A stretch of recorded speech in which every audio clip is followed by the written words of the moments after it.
भूमिका। अनादिकाल से ही मानव परम शांति, सुख व अमरत्व की खोज में लगा हुआ है।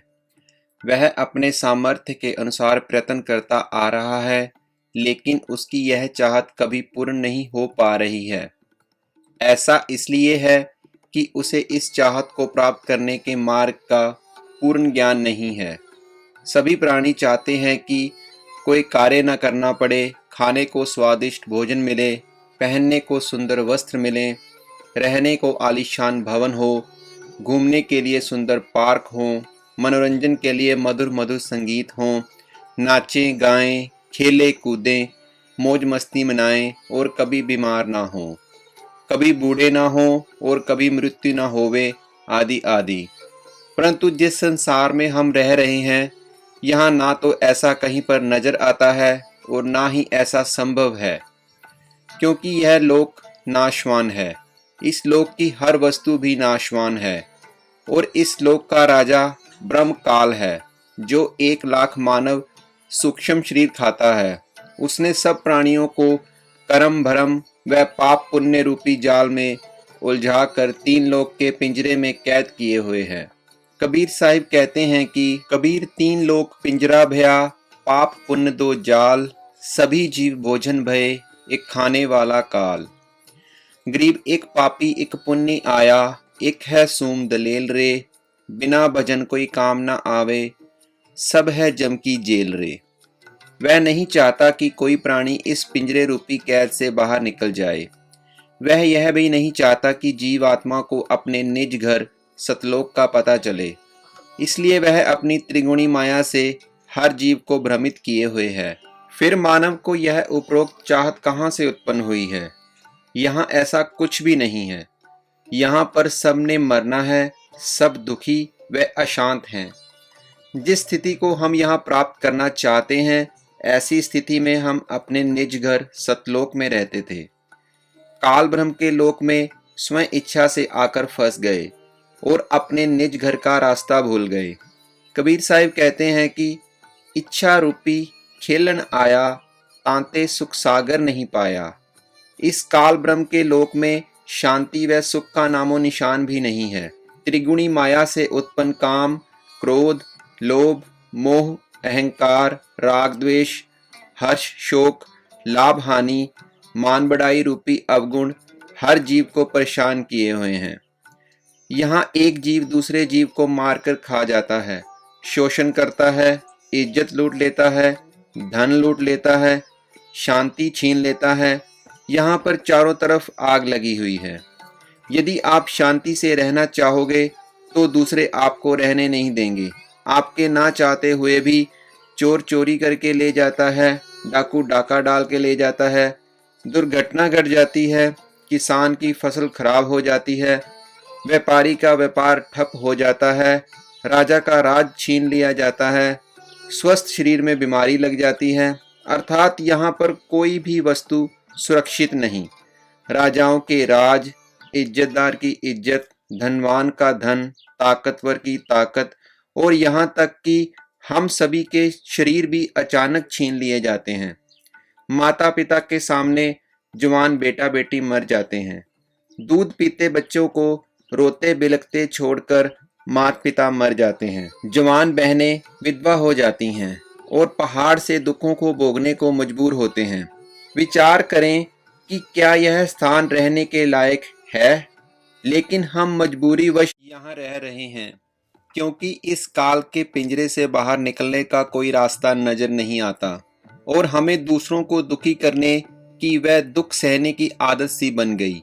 यदि आप जी को इस लोक में होने वाले दुखों से बचाव करना है तो यहाँ के प्रभु काल से परम शक्ति युक्त परमेश्वर परम अक्षर ब्रह्म की शरण लेनी पड़ेगी। जिस परमेश्वर का खौफ काल प्रभु को भी है, जिसके डर से यह उपरोक्त कष्ट उस जीव को नहीं दे सकता, जो पूर्ण परमात्मा अर्थात परम अक्षर ब्रह्म सत्य पुरुष की शरण पूर्ण संत के बताए मार्ग से ग्रहण करता है। वह जब तक संसार में भक्ति करता रहेगा, उसको उपरोक्त कष्ट आजीवन नहीं होते।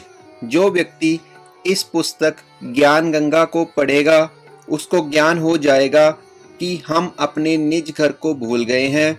वह परम शांति व सुख यहाँ न होकर निज घर सतलोक में है, जहाँ पर न जन्म है, न मृत्यु है, न बुढ़ापा, न दुख, न कोई लड़ाई झगड़ा है, न कोई बीमारी है, न पैसे का कोई लेन देन है, न मनोरंजन के साधन खरीदना है।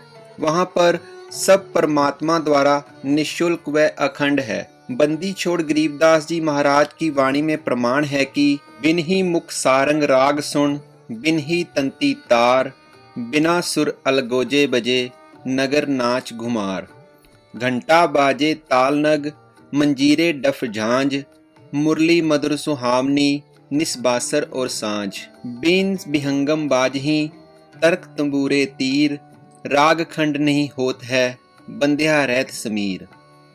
तर्क नहीं, तोरा नहीं, नाही कशीस कबाब, अमृत प्याले मद पीवें, ज्यों भाटी चवे शराब। मतवाले मस्तानपुर, गली गली गुलजार, संख शराबी फिरत हैं, चलो तास बाजार। संख संख पत्नी नाचे, गावे शब्द सुभान, चंद्र बदन सूरजमुखी, नाही मान गुमान। संख हिंडोले नूर नग, झूले संत हजूर, तख्त धनी के पास कर, ऐसा मुल्क जहूर। नदी नाव नाले बंगे, छूटे फुहारे सुन्न, भरे होंद सरवर सदा, नहीं पाप नहीं पुण्य।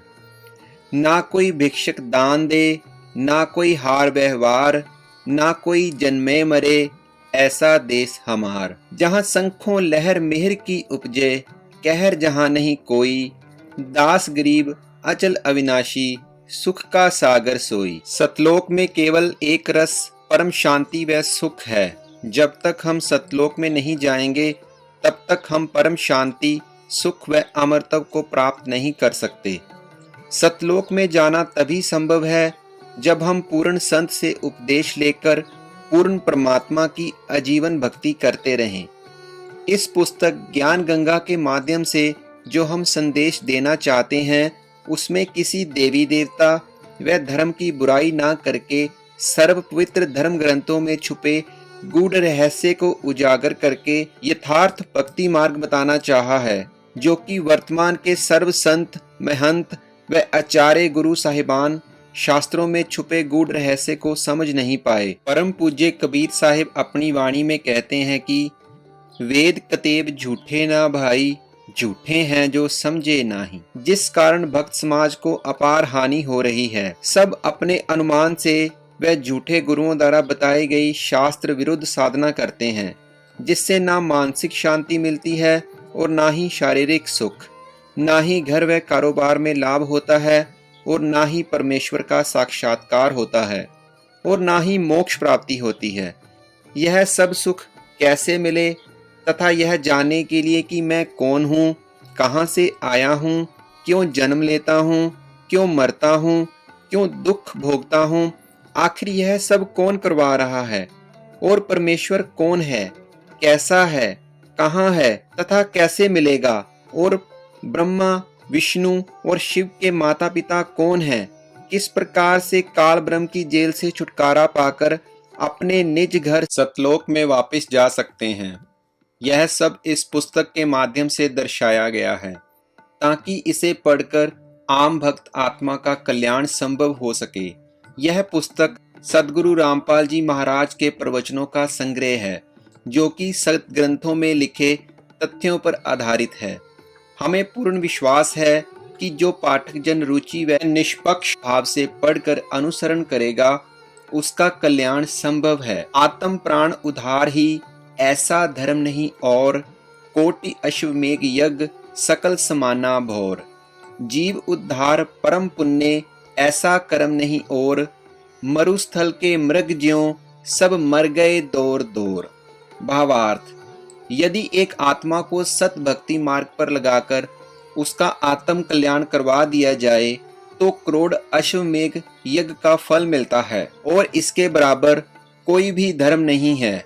जीवात्मा के उद्धार के लिए किए गए कार्य अर्थात सेवा से श्रेष्ठ कोई भी कार्य नहीं है।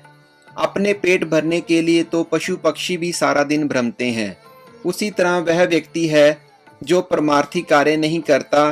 परमार्थी कर्म सर्वश्रेष्ठ सेवा जीव कल्याण के लिए किया कर्म है। जीव कल्याण का कार्य ना करके सर्व मानव मरुस्थल के हिरण की तरह दौड़ दौड़ कर मर जाते हैं, जिसे कुछ दूरी पर जल ही जल दिखाई देता है और वहां दौड़ कर जाने पर थल ही प्राप्त होता है। फिर कुछ दूरी पर थल का जल दिखाई देता है, अंत में उस हिरण की प्यास से ही मृत्यु हो जाती है। ठीक इसी प्रकार जो प्राणी इस काल लोक में जहां हम रह रहे हैं, वे उस हिरण के समान सुख की आशा करते हैं। जैसे निसंतान सोचता है कि संतान होने पर सुखी हो जाऊंगा। संतान वालों से पूछें तो उनकी अनेकों समस्याएं सुनने को मिलेंगी। निर्धन व्यक्ति सोचता है कि धन हो जाए तो मैं सुखी हो जाऊं। जब धनवानों की कुशल जानने के लिए प्रश्न करोगे तो ढेर सारी परेशानियां सुनने को मिलेंगी। कोई राज्य प्राप्ति से सुख मानता है, यह उसकी महाभूल है। राजा, मंत्री, मुख्यमंत्री, प्रधानमंत्री, राष्ट्रपति को स्वप्न में भी सुख नहीं होता। जैसे 4-5 सदस्यों के परिवार का मुखिया अपने परिवार के प्रबंधन में कितना परेशान रहता है, राजा तो एक क्षेत्र का मुखिया होता है, उसके प्रबंधन में सुख स्वप्न में भी नहीं होता। राजा लोग शराब पीकर कुछ गम बुलाते हैं, माया इकट्ठा करने के लिए जनता से कर लेते हैं। फिर अगले जन्मों में जो राजा सत्य भक्ति नहीं करते, पशु योनियों को प्राप्त होकर प्रत्येक व्यक्ति से वसूले कर को उसके पशु बनकर लौटाते हैं।